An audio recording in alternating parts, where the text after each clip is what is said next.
I know YouTube for sure, but I tend to watch Facebook a little bit more too, to make sure that, people can ask their questions if they want to and things like that. I was just doing a little, yep, we're live there. Okay. I was just doing a little, Instagram live, and was talking about how excited I was that you're coming on, and am still excited, because I was talking how the very first time I met you was actually at True Crime Podcast Festival. Yeah.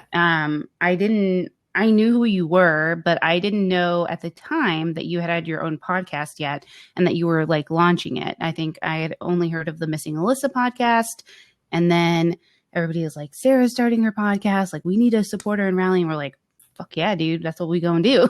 Oh, that's so sweet. That's so nice to hear. Yeah, I was a podcaster for one day at True Crime Podcast. Oh yeah, that's right. Yeah. I remember that. I thought, I've been listening to your show, so I've gotten so backed up on so many podcasts, because thanks to COVID, like I work from home, so it's a little bit different now, than being at my job or driving in the car and listening to podcasts. So I suffer from that now. But it's boggling my mind. Like, I can't even imagine how you feel right now. Like, it's ridiculous. But first, did you bring a drink? Yes. What are you drinking? I did read the rules. Don't judge me. I'm drinking a Corona. Okay. Well, we love a controversial queen. I am drinking. So I typically, I'm trying to, hold on. I'm trying to turn off the volume on this so I can. Controversial queen. I love hearing that again. That's fine. That was perfect. Yeah, I was like, thank you. I am drinking Svedka vodka cherry and pink lemonade. Oh yeah. 0 sugar, people, because I don't need to be lit like that. So that's what I'm drinking. What is everybody else drinking? My mom's here. She doesn't drink. So, that's all the thing. Hi, Mom. Miss AZ is here as well. And then people on Facebook, I'm trying to see what you say, but I cannot because, actually I can. I'm just a dummy. There we go. I figured it out. People on Facebook, I too now can see you and hear you. Christy Lee with the Canadian True Crime Podcast is also joining us, or rather said hello. So Mike's Hard Lemonade, very good. That's what Miss AZ is drinking. My mom is drinking flavored water. So tell me a little bit about you. Sure. I'm like, where do I start? I know. Yeah, I mean, my name is Alissa Turney. You guys may or may not know me from my sister's story. Her name is Alissa Turney. She went missing in 2001 when she was 17. But yeah, I've been on a mission to really get media for her, and I started my own podcast, and I've really just kind of jumped into the true crime community the best I can to really help her. The police told me the best chance of getting a resolution for her case was media exposure. So that's where I'm at and what I'm doing. Yeah, and there's been I saw somebody post about Phoenix PD on your Twitter or saying something like that, or they were on your Instagram. So what's that about? Yeah, so I have like a sordid history with the police. Yeah, no, it's true. It's true. It is love-hate, and I respect them so much, but yeah, I mean, it's not wonderful, particularly from my Twitter. Basically right now, like, the police aren't answering my questions. They're not returning my emails. And this happens every once in a while. Like, the last time it happened, I had to send like 8 emails over like 2 months to get a meeting with them. And if I have to do that, I will. Like, I literally put it on Twitter. I put all of our emails on there, and then all of a sudden I had a meeting. So like, it's not the preferred method. Like, I would honestly love to keep it private and just email them and then be respectful and answer my question, or say, sorry, we can't answer that, or just anything. But yeah, so on Twitter, I kind of called them out, as I have to do occasionally. Yeah. And then they're like, crap, this is bad media exposure. So yeah, the whole thing is bad. Let's talk to her. But they have the chance to turn it around. So that's all. Yeah. So can you see the chat on your end, or can you not? Yes, no, I can see. Okay, awesome. Just making sure, because I don't want to read to you if you can read yourself, because I couldn't remember. Because trained detective, I love it. Because that's like, so I complained about the police one time about who they were giving information to. And when I made the complaint, what happens is they call you and they're like, so what's your complaint about? Let's talk about it. And I told the gentleman, which he's not a detective on the case. It's always like a random person. And he was like, are you a trained detective, ma'am? Are you a trained detective? Are you a trained detective? And I was like, what the hell is going on? Yeah, So no. now yeah. So trained detective has become my thing, which is what I think Liz is referencing there. I love that. That's hilarious. in my background. Yes, I saw that. I was like, amazing. I love it. Like I said, I love a controversial queen, you know? Hey man, you got to My do favorite. sometimes, yeah. Yeah, so I know obviously whenever people bring you on, it's truly to focus on Alissa, which is so great. I think I liken you a lot. I don't know if you know Kristen, who's Brandy Meyer's sister. Oh yeah, yeah. Yeah.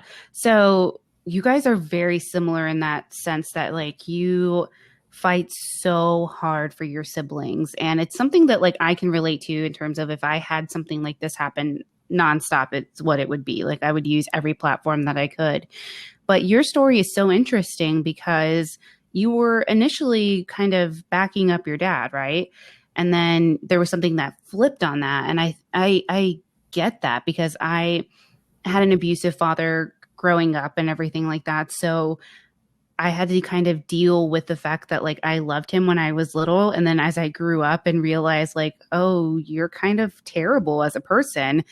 And you have to kind of reconcile those feelings of feeling like you've betrayed your family, my mom in particular, by like liking him or loving him and stuff like that. And how do you deal with that? Like, how do you reconcile that still? Because I still even have little twinges of guilt, you know, every now and then you get those random memories that pop up where you're like, wow, I feel like a piece of shit for, you know, thinking that or feeling that way. So how do you kind of manage that within yourself?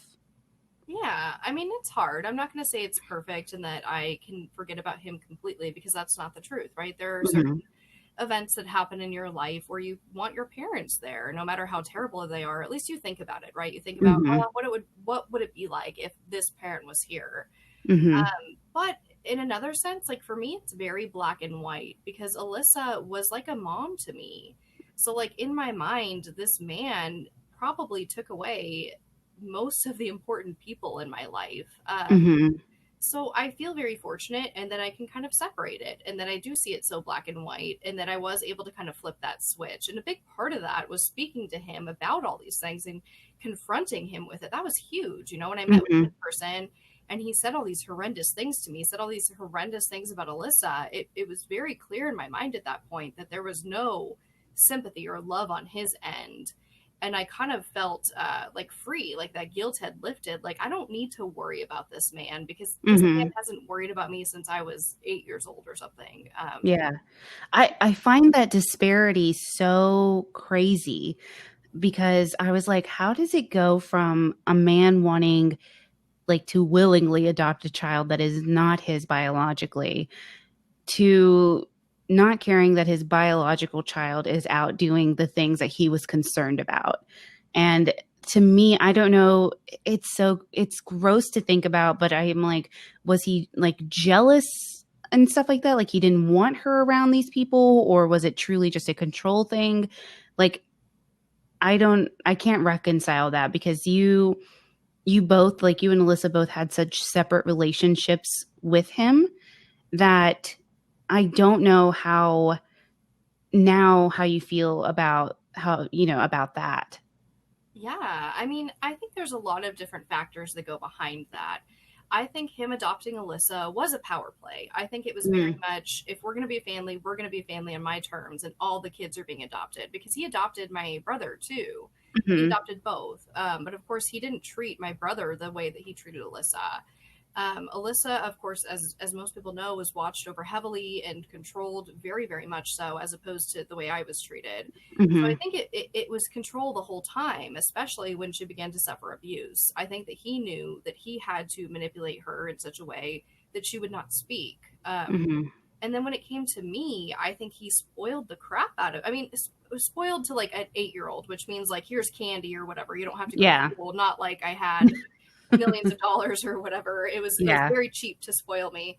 But yeah, I think he set it up that way so that when Child Protective Services came into the house, which they did, they would interview me and say, I would say, everything's great. I love my dad. My sister's kind of, she gets in trouble sometimes, but she's crazy or Mm-hmm. whatever. And then Alissa would, I don't know what she would say. I would hope that she would talk about, how bad it was for her.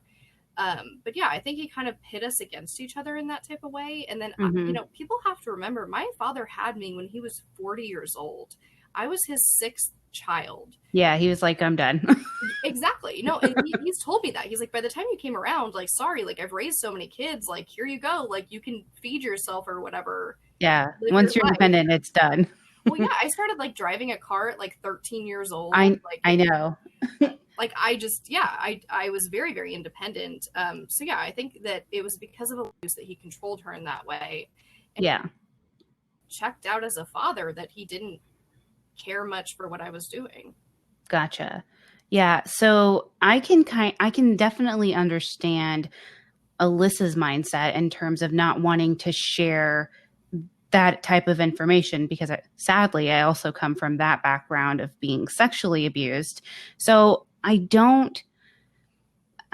can't falter for being like, I can't say anything, like nothing's going to change. And, this is just something I have to deal with until it's over. When I leave, then I'll be fine, because that's what it was for me, is like, I can't wait to escape. I can't wait for XYZ to happen. And then I'm going to be done and out of here. And if that was her plan, yeah, I get it, And so she probably was like, yeah, I'm not going to like disrupt anything, or she didn't want to leave you.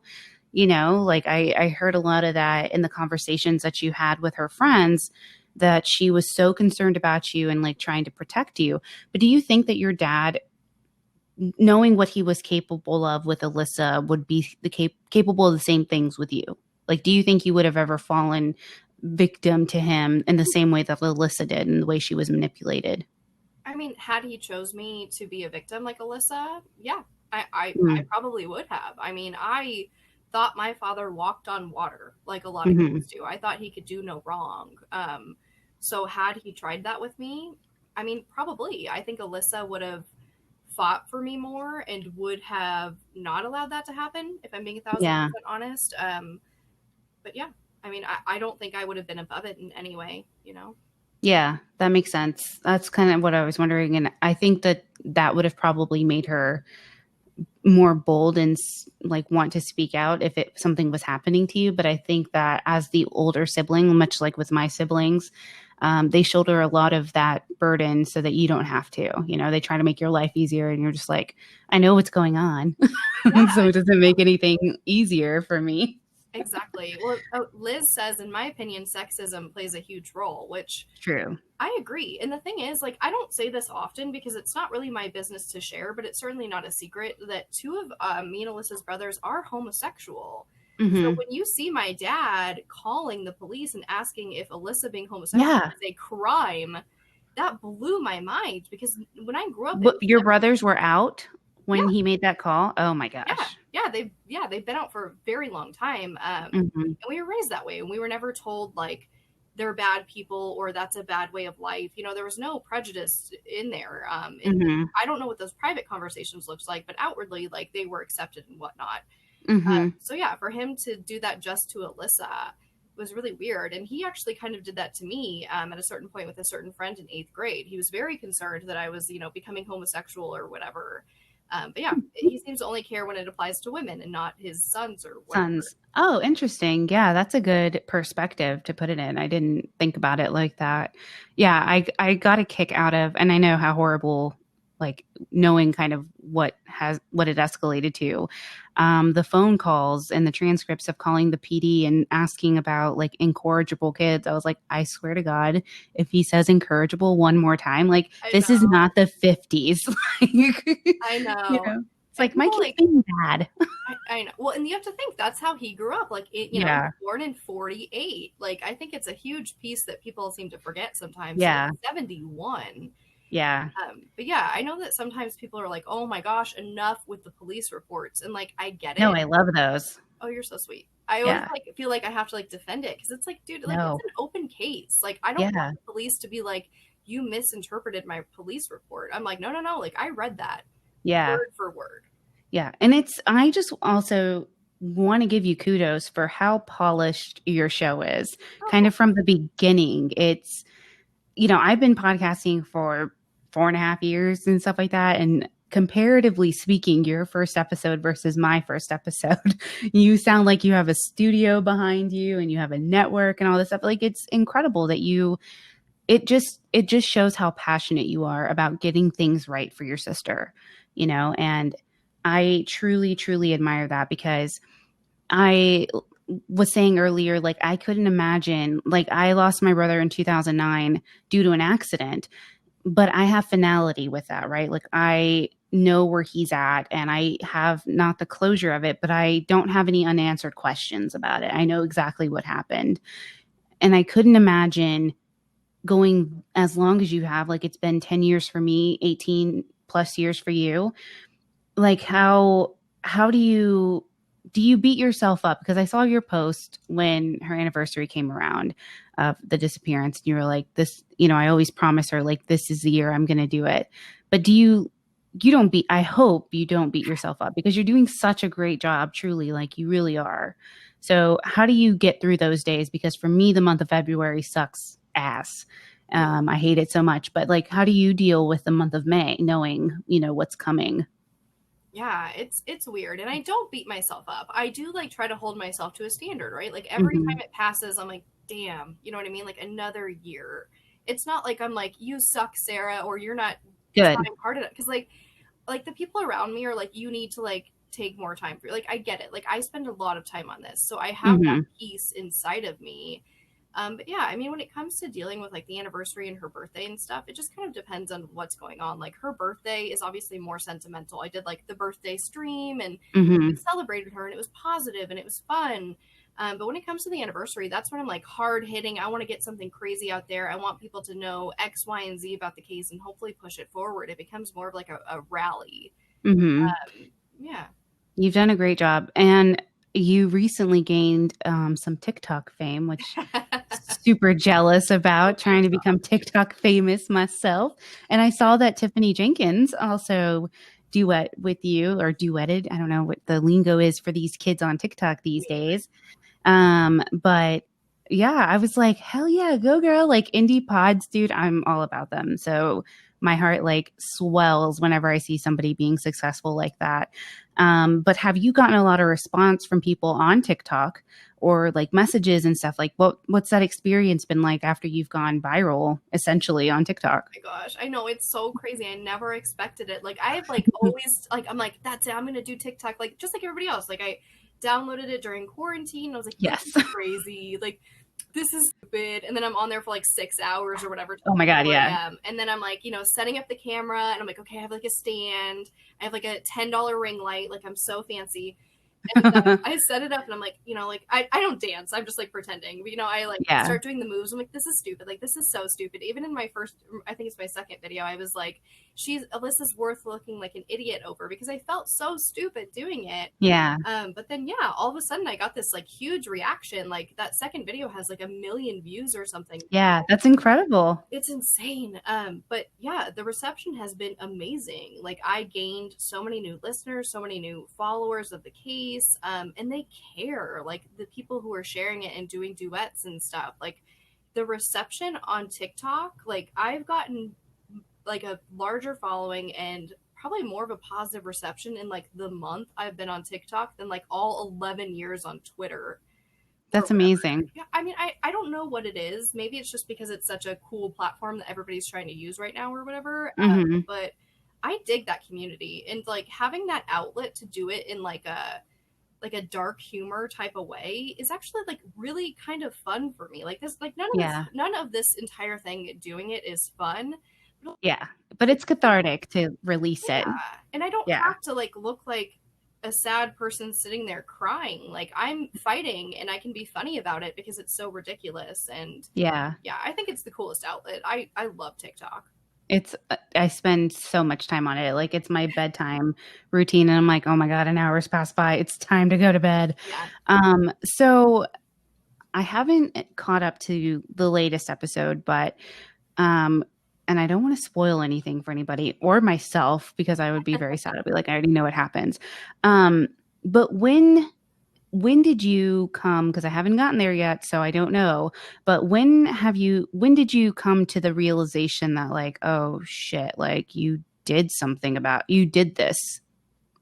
Yeah, I mean, it took a long time. It took longer than like it probably should have, if I'm being totally honest. Like the signs were there, right? So it kind of started, I don't know, it's hard. Like the police sat me down. I don't know if you've listened to that yet, but when they raid my dad's house, the police sit me down and they're basically like, everything you know about your father is a lie. Like your dad is a terrible person. He was sexually abusing Alissa. You have another sister you don't know about, blah, blah, blah.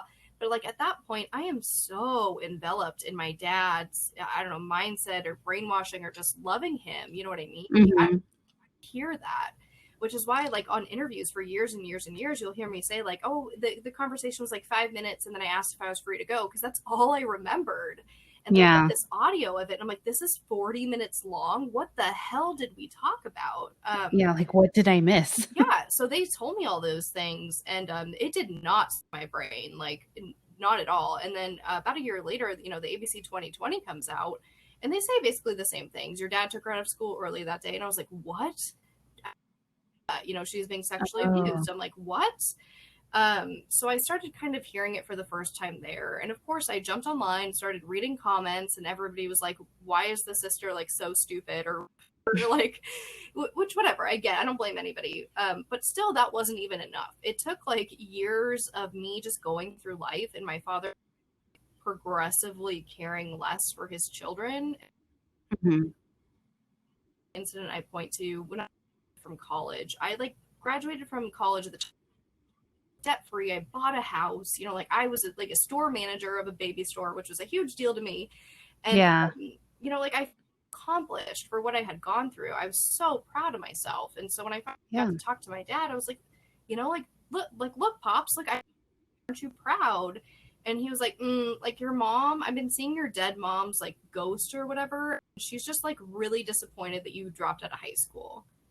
And then Oh, okay, but also right. Which like I wasn't like, oh, I suck. Like that's so true. I was like, there's something wrong with this yeah. man. And then from there, it just kind of snowballed right into like Mhm. me just kind of thinking about it, and then me trying to get more of the facts of the case. And then I remember turning to my boyfriend, who was the same boyfriend that like lived with me and my dad. Like he knew my father very well. And I was Mhm. like, do you think my dad could have done this? And he was like, Sarah, everybody thinks your dad did this. And I was like, whoa. Yeah.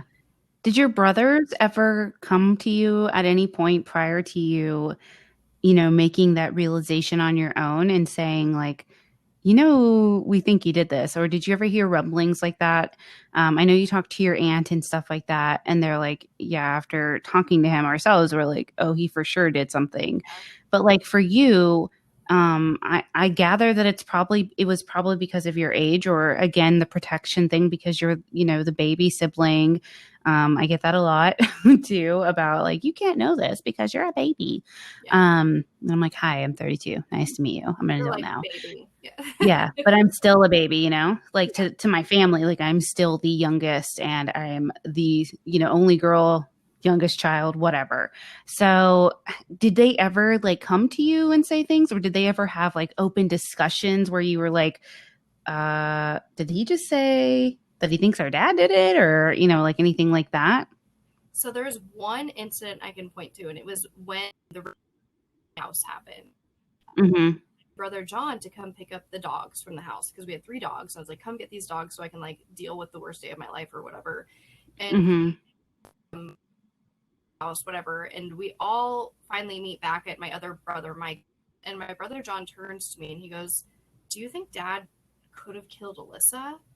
And I was like, no, like, what are you talking about? Like, this is insane. Like, we need to support dad. Like, I'm sure, like, I just went off and was like, not a good person or Mm-hmm. whatever. And then I tried to bring it up to him a few years later when I came around, and he wouldn't talk about it.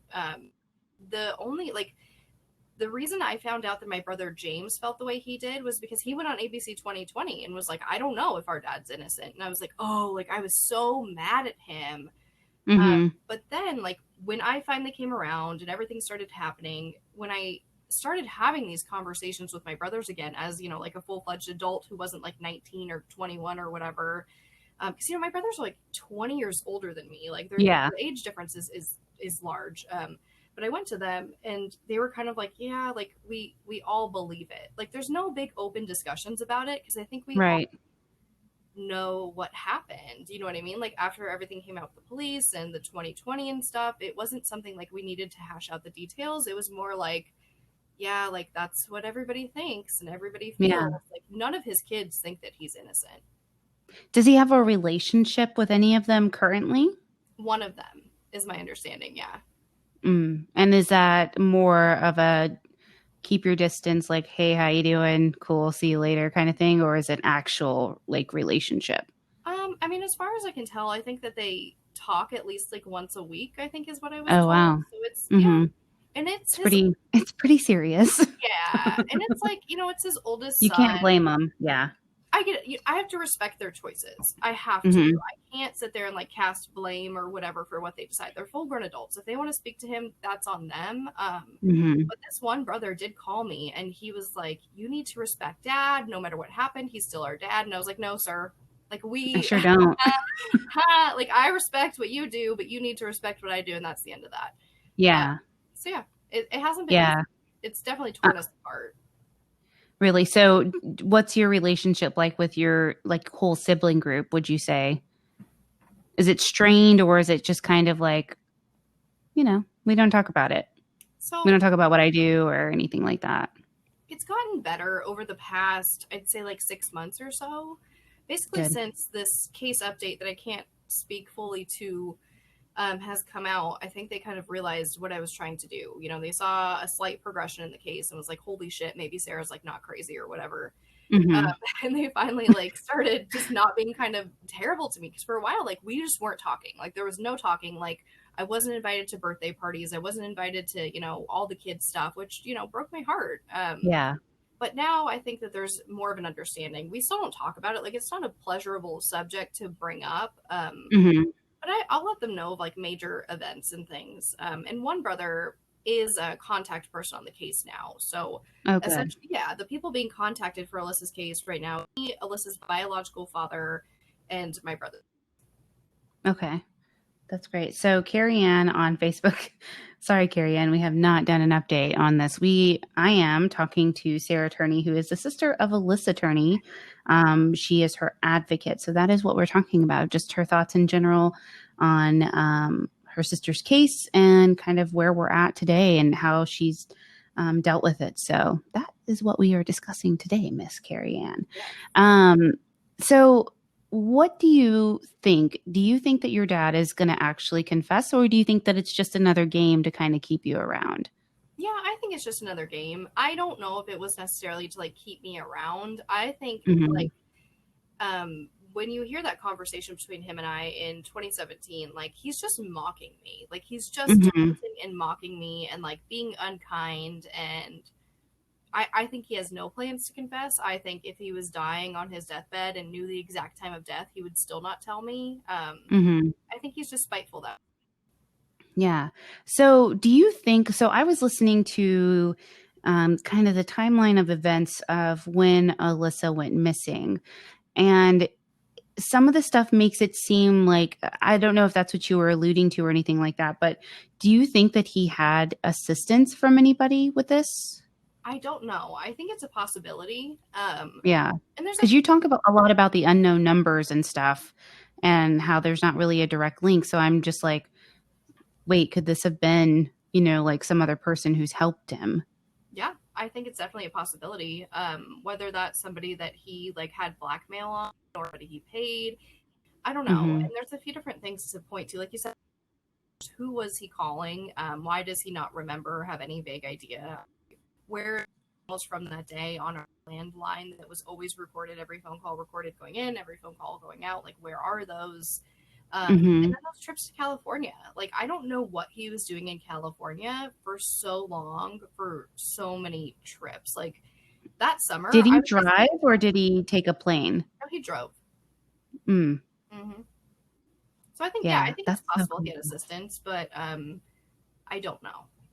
Yeah. And I mean, listening to it, you were kind of you know, I mean, you were still in the throes of being that kid who's like, fuck yeah, I'm free today, dude. Like, let's party, let's hang out, let's have fun. Of And course. obviously, you're not going to think that like something nefarious has gone on with your sister. And you're like, oh, I need to know exactly what's going on right now and pay attention.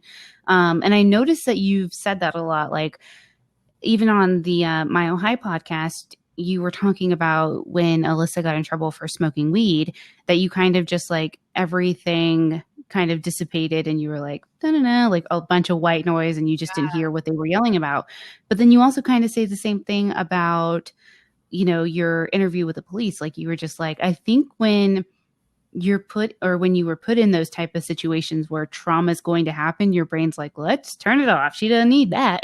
Yes. Is that what you think happens? I think so. Yeah. And most like anybody I speak to in like the I don't even know the word, psychiatric field, like when I do podcasts with them or whatever, they're like, yeah, that's your trauma response. Like my memory is so bad. Like it really is. And I mean, that could be from the fact that my father also like drugged me as a child. Like I was taking very heavy prescription drugs of his, like not prescribed to me. It would be like, are you sad? Take this. Are you can't sleep? Take this. And that happened my entire life until I got old enough to realize like what the names of those pills were. And then when he was gone to prison, you know, I had his pills after. Like I knew what these were eventually, and they're very strong. Like I was taking like Seroquel at the age of like 12 or something. Like Jeez. And like not prescribed to me, just you can't sleep. Yeah, and I'm sure a high dose. Well, then you get older as a teenager and your friends are like, you have Seroquel? And you're like, what's that? Like that's my nightly routine or whatever. So yeah, I think that there's so many factors that play into me having a bad memory, but certainly trauma for sure. Dang, and I was thinking about that because I obviously heard you saying the stuff about the conversation with detectives. Now, you guys, if you have any questions for Sarah, you can ask those in the Get Vocal message stream. She can see those. If you're on Facebook or any of the other, I'm only watching Facebook right now. So if you are on Facebook, you can ask questions and I will give those to Sarah to answer. But I think what do you think? Have you had any recent conversations with your father? No, not since June of 2019 after CrimeCon. 2020 came to me and was like, let's do an update. We want to talk to your dad. And I was like, cool. I knew he was going to say no, but I kind of wanted to get him saying no in recording. But after that, I spoke with police, and at one point they were like, wait, you talked to your dad in June of 2019? And I was like, yeah. And they're like, yeah, don't do that. And I followed police orders, and I said, okay. Yeah. I'm not going to ask why. Like, they did say a little bit, like, he could be a witness. We don't want to tamper with that. And so immediately I say, okay. Like, I think that there's a big misconception in, like, I just do what I want and don't listen to police. But, like, no. Like, when I see a guy who can... Yeah, you don't want to compromise the investigation. Like, you get it. Exactly. I give them everything. I'm doing A, B, and C. Like, if there's anything on social media that you hate, let me know. Don't just comment on my Instagram and like be rude about it or whatever. Yeah, that's really dumb that you can take the time as a social media person to comment on something and then you don't have the time to respond to my emails. Like that's super disrespectful. Liz has a couple of questions for you in the chat stream. Let me see here. I missed the session yesterday. Oh, okay. Teacher didn't ask me anything. Did they give you a reason for not being able to talk to your dad? Yes. So they said that he could be a potential person of interest, a potential suspect, whatever the hell you want to call him, and that I could be a potential witness. So they asked me not to speak with him, and I said, okay, and I never did again. Okay. Any updates on the home videos? So the police, I got a call from one of the detectives on Alissa's case, and he was like, listen, like, I released the home videos to you. Like, I mean, like, I don't know. I'm like pointing, they're like over here. But there's dozens of home videos, essentially. A detective called me and was like, hey, you have given those to you, I guess. Like, I think I should have given those to you, but I'm kind of in trouble. Like, you're kind of ruffling a few feathers with what you're putting on social media. I think you might be tampering with the tapes. Do you want to give them back? Was like, well, I've never said no to the police. Like, I'm sure let me make copies of that. And then I started talking to my friends in law enforcement and in the legal arena, and they were like, number one, you'll never see those tapes again. Two, why do they need the originals and not copies? And I was like, those are really good questions. And so I went back to them and I was like, hey, like, you said that they're not going to be used as evidence if this goes to court. You said that there's like they won't be admissible. So is there a way? Yeah. So then what's the point? Exactly. Well, I'm like, so can we go through a third party service to get copies for you so that you can trust that I'm not manipulating them in any? And they just like repeatedly asked me if I would give the tapes back and never answered my questions. And so I was like, well, I don't have enough information. Like, this is all I have left of my mom and my sister. They're very sentimental and important to me. So if you tell me why you need the originals and they're not going to be used as evidence, I can't help you. And so they never responded. They never answered my questions about why they needed the originals. So that's where it sits. If they can come back to me and say, for reasons A, B, and C that will affect the case, we need originals, then okay. Absolutely. Yeah. Here they are. I mean, I can't see. I mean, how are you going to manipulate those tapes from so long ago to show that he, like, even the Alyssa's a moron thing, like, you were 8 years old, right? Like when you recorded that. So it's like, how are you going to manipulate your 8-year-old self in video to be like, hey, dad, say, you know, like, what are they looking for? Exactly. It's unreal. And the fact that they even said, like, they think you could be tampering, I'm like, you guys had these tapes. They had these tapes for years, I believe, when they took them from the house. Yeah, that's on them.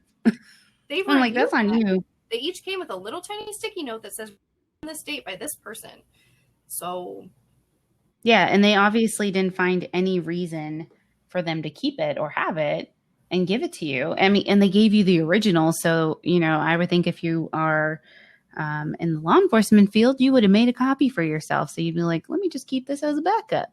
I mean, I repeatedly offer them copies. You know what I mean? I'm like, I will give you copies in a heartbeat. But let's talk about the originals. Yeah, I would not give you the originals of that stuff. So with the raid, were you allowed to go back to the house after the search warrant and everything was done? Yeah. Well, so I got to go in before they found the bombs. So. Oh, fun. Yeah. Oh my gosh. That was like such a crazy day. Yeah. So I get back to the house from the police station and there's like, I don't know, like a massive, like, I don't know, 12 people maybe in my driveway or whatever. And there's, you know, like SWAT vans and like a million undercover cars. Like I literally have to park like 12 houses down or whatever and walk to my house because there's so much law enforcement. And then they all like look up in unison and I'm like 19. I'm like, oh God, like, hi. And they're like, you need to go away or whatever. And I'm like, no, like I live here. I need stuff.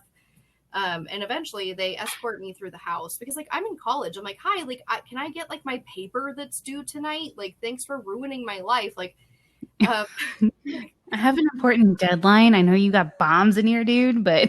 Well, I didn't know. I had nobody knew there were bombs at that point. At least I have to believe, or else like, why would you let me in the house? Right. Especially like they probably like, I don't know. But yeah. They probably had no idea. Yeah. They wouldn't have let you and then be like, sorry, talk to your school about getting a pass on that one. Exactly. Yeah. So like I went in the house and I started getting stuff. And of course, like this is where like the notorious, like they lost my dog story comes in is like, which like they still like poke fun at me at. It's great. But yeah, they're like, yeah, like here's your 2 dogs. And I'm like, what about the third one? And they're like, no, there was like no small white dog. Like that dog, like they weren't like, we're sorry we didn't see him. They were like, this dog didn't exist. And then I was like I was calm, cool, and collected until like, I'm like, fine, like, thank you so much, sir, blah, blah. And they're like, no, there was no dog. And I'm like, what's your badge number? I'm going to sue the shit out of you. This is not okay to do to people. Yeah. So yeah, I got take my dog, you're done.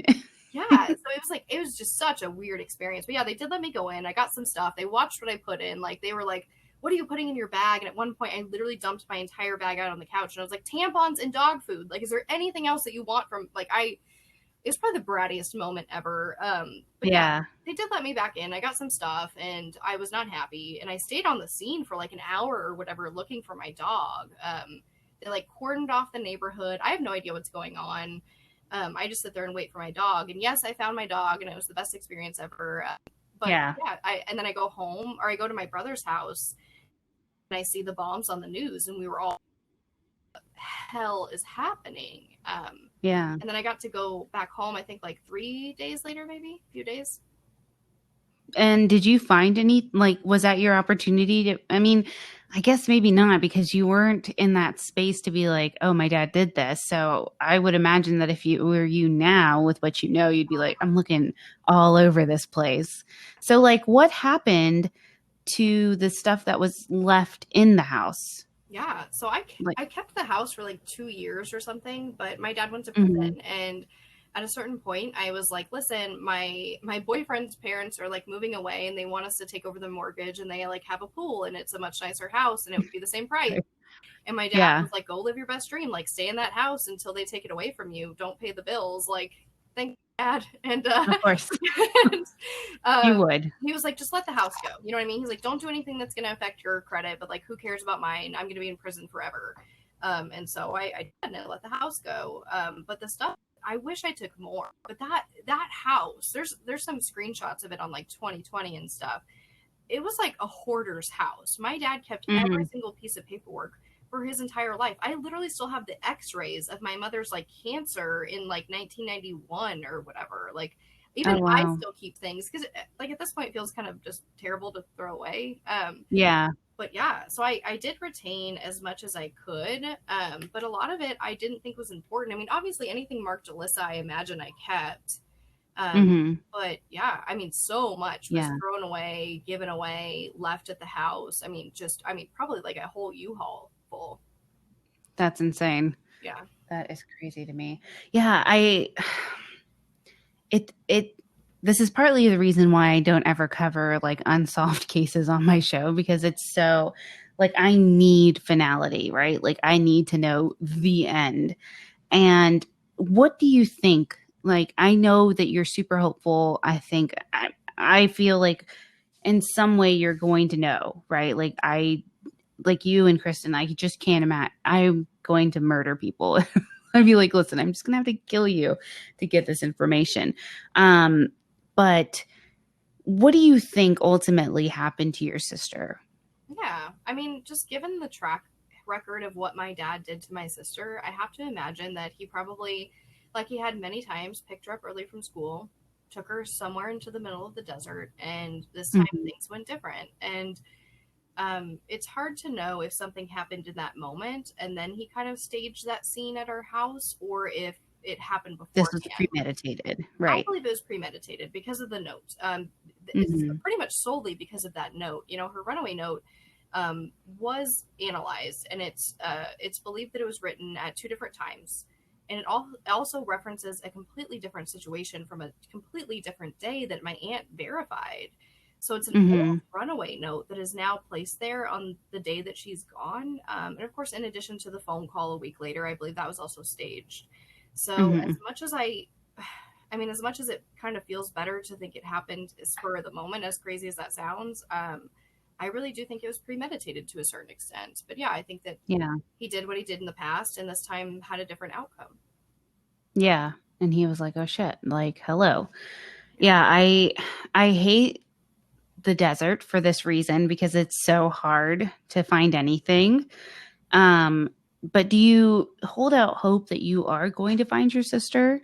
Or like, what do you, I know that like magic wand, you'd want to find your sister and also have your dad prosecuted for the crime. But like, what's more realistic to you, that your dad will be prosecuted or that you're going to find your sister? Then my dad will be prosecuted for sure. The police have made it very clear that they have no interest in looking for her body in any capacity. They've given me like so many different reasons. At first it was because of resources, and then they said I couldn't raise any money for those resources. And then I came to them and said, hey, I have free cadaver dogs. They literally worked on the Natalie Holloway case. Like, they're great dogs. They're highly accredited and they're going to be free. And then they were like, yeah, we'll think about it. Maybe if you get property owner permission, we could do that. And I was like, no problem. I will get you property owner permission.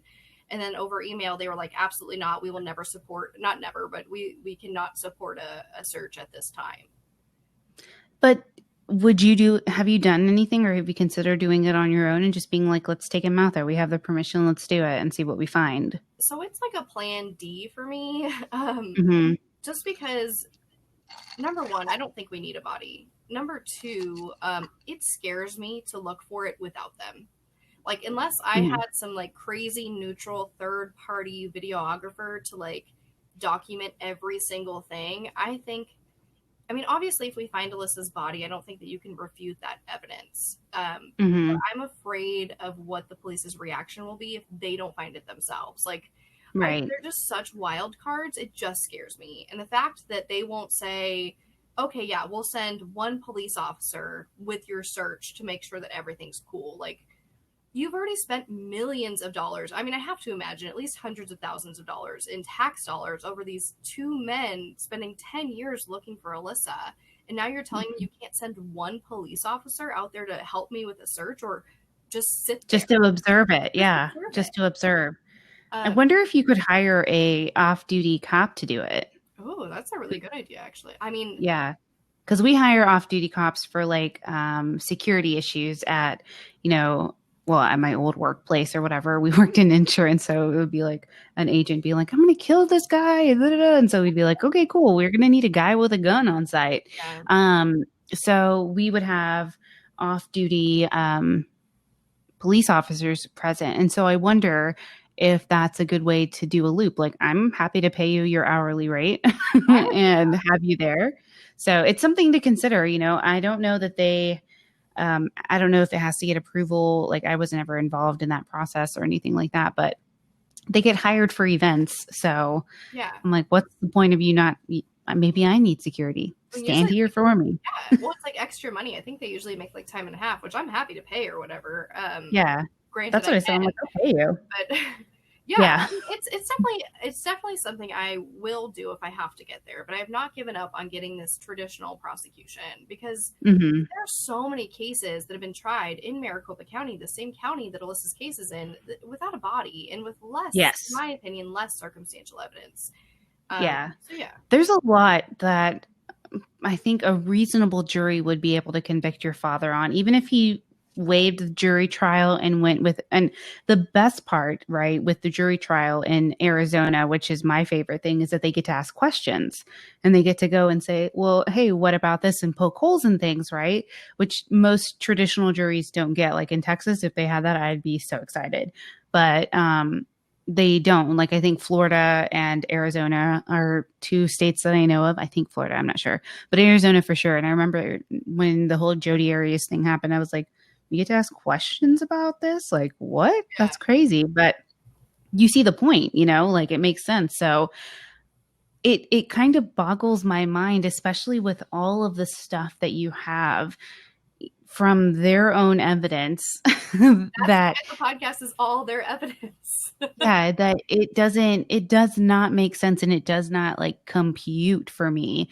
Like, what are they mad that you have done their job and showing, how these things have been laid out and to where it's obvious? Or are they thinking, like, I would think that there's probably some negative connotation with true crime podcasting, given how people on both of the aisles are like, Adnan's guilty, Adnan's not guilty. Stephen Avery did it. Stephen Avery didn't do it. And so I don't know that law enforcement takes us seriously yet, if you will, but they should. I mean, I would counter that by saying that the Detective Stuart Summershoe, interviewed for the Missing Alissa podcast and was quite excited to be on there, in terms of just what I heard on his interview. But I think it comes down to presentation. You know what I mean? Like, that the Missing Alissa podcast doesn't necessarily present my fight with the police. It kind of ends before that, if you will. And they know that I'm going to present all this audio of them. Like, I requested it from them, saying it would be used for media. So they know. And they have since said that they will never do media again for Alyssa's case, essentially. They were like, we think we've done enough. Which is because, I've been offered to do panels at CrimeCon if they would like to come, and they just refused. They refused to do everything. They were like, CrimeCon doesn't seem like the right audience for this case. And I was like, you're right. I disagree. You're right. Yeah. You're right. What I would be like, what is the good audience for this case then? Please tell me. Well, where would you go? Exactly. The same people who were set to do a seminar called Inside the Criminal Mind for the University of Arizona. The two detectives were going to partner with a forensic psychologist on my father's bomb case and present how Alyssa's case, like how they suspected it was, somebody closer to Alissa than we ever expected. And the whole seminar was about how my dad probably killed Alissa. And now they're like, sorry, wrong audience. It makes no sense to me. But that's really interesting to see, because, like you watch these ID shows and oxygen shows, and the detectives are like, I've been up at night with this case for the last 20 something years. And it's really disheartening, I guess, that they don't have that same reaction. Like I said this earlier in my live stream on Instagram. I was like, it makes no sense to me that the cops are fighting you. Yeah. It's like, you know what? We have a common goal, and that's to find justice for Alissa, however that comes, right? So why do I have to fight you? And why do you have to fight me? Like, why aren't we we're on the same team. We want the same thing. Who cares who gets it first, And I would turn this just like you have. You've turned the evidence over to them, and they've kept you in the loop with things and told you stuff. So, I think that it is just truly, they're trying to save face from themselves, and whatever, PD, you can come after me if you want to. I don't give a crap. I love that. But like, they're trying to save face for themselves, and it's really uncharacteristic of what most people think that detectives, especially in homicide cases, are like. Yeah. And I mean, I think there's a lot of different factors. Like the two detectives that were on the case for like 10 years. I think in 2017, when my father was released, if it were up to them, they would have gone through that second. But somewhere along the way, it was presented to someone who said, absolutely not. We're 80. unsure. Yeah, we are unsure if we're going to win this, so we are not going to move it forward. And then I think it developed from there. I think that now the detectives are kind of like, okay, do we look bad in all of this? Like you said, it's very much public perception. If this goes to court, they have to kind of put everything on the table. They have to answer for everything they did and they didn't do. And it sucks. And I get it. You have to answer for why you did absolutely nothing in a missing girl's case with a documented history of abuse for like 7 years. Yeah. So when did the abuse stuff come out? Because I know that wasn't really, it was kind of like, I mean, you have I think your cousin who had come to the house and seen the video of Alissa and things like that. And I'm sure, like, I heard how upset he was over the fact that he didn't do something, now knowing like what's happened. And I get it. Like, those were the times when people, like with child abuse, with anything like domestic abuse, truly didn't report things like that because they didn't want to get involved, And I said out loud, like when I was listening to this, because I often talk to you in your show and I'm like, what the fuck, Sarah? Are you kidding? I said out loud, I was like, are people really scared of Mike Turney? Like, is this truly a thing where they are intimidated by him? And I had not seen a picture of him until recently, really. I didn't bother like Googling him because I was like, I don't really, care about him so much. I care more so about Alissa, who's beautiful, you beautiful as well.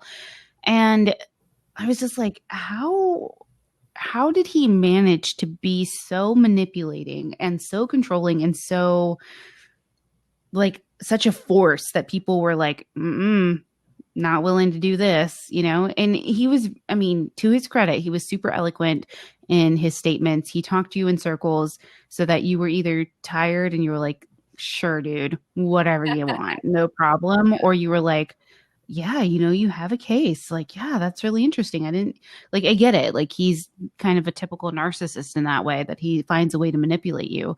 But like, how was his own family like that? Like, because if my brother were to come to me and be like, hey, blah, blah, blah, I'd be like, dude, I don't give a shit. Like, yeah, you're my brother. Like, I don't care about you. So how did he, like, has he always had that dynamic with people? I mean, through talking to my brothers and looking at the reports and stuff, yeah, I mean, I think that he's always been able to easily brainwash his own children, if you will. And I mean, on top of that, he was a completely different person in the 1970s when he was raising his other children or whatever. Like from my brother's accounts, he was a good dad. He was kind of everything you wanted. So I don't know. I mean, there's so many different factors. I mean, we know that he scares women. There are definitely still people to this day who are afraid to speak out against him. There are people's names I omit in the podcast because they told me, I am terrified of your father. I don't want to speak about it. They would barely talk to the police. So I don't know what that factor is. I mean, it's so weird because he did have so many people convinced. Like, our neighbors would come out and be like, he was kind of weird, but he was a great guy. He helped me, take care of my car. He watched my dog, whatever it might be. Yeah. Yeah, I mean, But that's what they do. They yes, integrate exactly. themselves. Like, hello, Dexter, anybody? Like, Exactly. yeah, that's what they do. And maybe it's because we are a little bit more attuned to these things. I always liken it. I'm like, I talk about these crimes all the time. So I kind of like, I don't trust people. And given my own upbringing, I don't trust people in general. But yeah, I think it's interesting. So you were talking about wanting to do something a little bit bigger for Alissa and wanting to do like a billboard for her to like get information. So what are you doing to kind of get that rolling, and how can we help you do that? Oh, thanks. Yeah. So I mean, I still have the GoFundMe up. I would say I think I have enough now to do my billboards. At Hmm. least ad billboards. So I had it all scheduled to go. It was going to run through her birthday and through the anniversary, and then Corona hit, and Yeah. my city shut down. And I was like, I want to wait. Yeah. I don't. Yeah. But the thing is, the city's opening back up, and so I'm actually in talks with them for hopefully running it in June. Because I Good. want her billboard. You know, the police sat me down and said, get media exposure, good luck. But don't worry, kid, we're going to give you a billboard in every freeway in Phoenix. And then that never happened. And later, when I asked them Hmm. about it, they were like, who told you were going to get a silent witness campaign? Like, crazy. Which is like, it's so hard. Because I have so many things Yeah. to back me up. Like, I have conversations, like, with their PR person, being like, what's up with the billboards? Like, and they're like, that never happened. But yeah, Of course. I know. I'm doing the billboards, or at least a billboard, hopefully, depending on the real estate. You know, Phoenix is expensive. We're a big city, but that means, so I'm super excited about that. And hopefully, I don't know what they're going to let me get away with, but I want it to be a little racy, right? I want it to catch people's attention. What the hell? I Yeah. want the leaders in Phoenix who have the power to, you know, make these decisions about her case to see it. I want them to hear about it at the water cooler. I want them to see the billboard on the freeway. I want it to be on TV in their break room. I want it to be freaking everywhere. I think that's how we're going to win this. But yeah, Yeah. that looks like me going on more podcasts and hopefully, you know, Yeah, you've been making the rounds, girl. I I'm like, Sarah is everywhere. I do a lot of interviews, and that's. I mean, I've done a lot of interviews for 3 years or whatever now. It's just kind of Yeah. like what I have to do. But yeah, hopefully that escalates into something bigger. And like right now, there is a docu series in the works. I can't say which network or whatever. I Right. can't say much other than there is a docu series in the works. And yeah, Hmm. I mean, going forward with a new project that I don't know if it's going to be season 2 yet or a completely different project. But yeah, I'm trying to branch out. You know, I'm doing TikTok. That's Yeah, amazing. plan to do videos on YouTube. I like I said, I feel like it needs to be everywhere to make the biggest. Yeah. So Well, if there's any way that any of us can help you, for sure, let us know. Um, I worked with a family who had a loved one missing here in Fort Worth, and there was a young lady who went missing in my hometown of Plano, whose name was Christina Morris. And the young lady we assisted in Fort Worth, we were doing like a merch rally and a GoFundMe for her billboards and stuff, and we made it, to at least have one up. But I'm 1,000% behind things like that because it's kind of the least we can do. And we actually have managed to contact, those companies and be like, would you be willing to donate a billboard for X amount of time? And some people are like, yeah. And some people are like, no, yeah, which I think you should in general. If you have that kind of real estate space, like, yeah, I get it. It's probably like lost money, but this is also somebody's life. So like, where's the common decency in that? So yeah. Trust me, I tried. that's just me. I I'm used like, to, that's just me. no, and I get it. I used to work in nonprofit events and sponsorships and stuff. So like part of my job Yeah. was securing these free billboards, and they're like, "Listen, kid, you're not a tax write off. Sorry." So I'm Oh, okay. Do you have any plans to make anything for Alyssa, like a foundation or anything like that?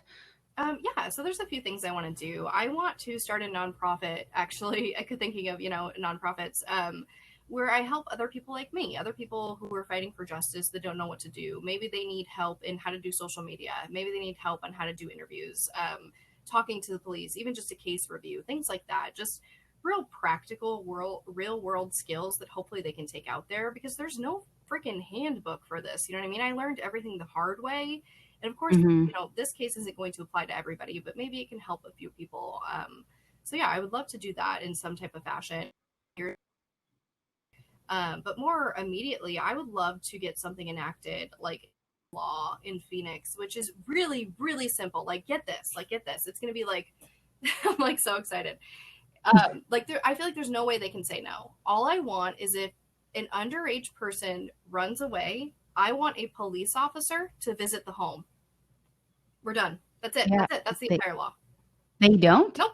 That's what happened with Alissa. That's exactly why. If one police officer came to our home the day that Alissa went missing, I don't think any of this would have happened. They would have saw the cameras and said, "What's that? Where's the footage?" And then all the red flags would have gone off. Yeah, they've been like, you don't have footage for this date, but you have it for the other 364 days before this day. Yep. Yeah. So that's crazy. I thought they all went to the house like to take a report or something, and they're just like, "Oh, well, your kid ran away. Yeah. Good luck." That's literally all they do. So yeah, that's all I want. Alissa's law, police officer comes to the house when a kid runs away. We're done. Yeah. If we can help, let us know. Yeah, we will do it. Definitely. So we are at the end of our time. You were such an amazing guest, girl. I love it. Oh, thank you.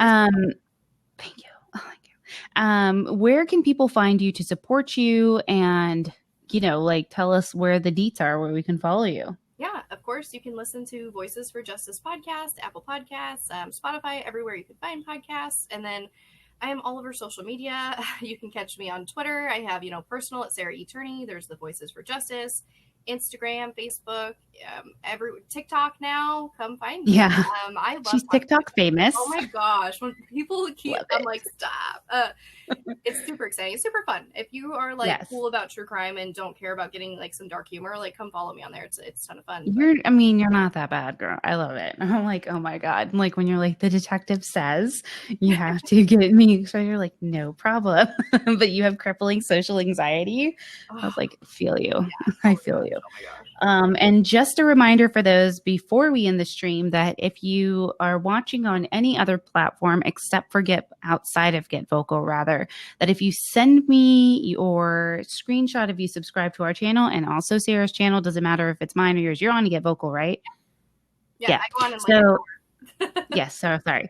So if you are subscribed to Sarah's show or to my show, you can send me a screenshot of that to my email, tcfcpod@gmail.com, or to any of the social media that I have that you follow me on, and you will get a fun little TCFC goodie pack. But you have to be subscribed to my show and or to Sarah's show, Voices for Justice on Get Vocal, and it has to be on the Get Vocal platform. Don't really care if you're following anywhere else. Get Vocal is where we want you to be so that you can have a conversation with us whenever we have guests on, or whenever we go live every Thursday for True Crime Thursdays. But Sarah, thank you again 1,000 times for being on the show. I really appreciate it. You're such a great soul, and I, 100% behind you for everything that you're doing. And if I can support you in any way, please let me know.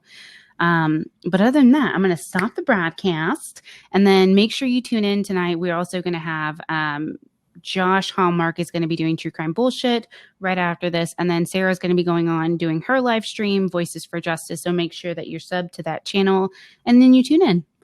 Anything else? No, thank you. What are you going to be talking about today on your stream? Yeah, I'm actually, for the first time ever, discussing a case that isn't Alissa's. So yeah, I'm going to be joined by some family members, and we're going to discuss. Oh yeah, I saw that. Yeah, Diane Francis, she's missing. So her family's going to come on, as well as another podcaster, sipping on some crime, Miss Erin Reed, and they're going to talk about that. Yeah, so I'm excited to help others. Yeah. Okay, cool. So everybody make sure you check that out tonight. Get Vocal on Thursdays is your place to be if you want to meet your favorite podcasters and talk true crime all night and drink your favorite drink. So cheers to you guys. I hope you have a great rest of the night. Make sure that you wash your hands, you nasty people. Just kidding. You're not nasty. All right. Have a good night, guys. Bye-bye. Bye. Yay.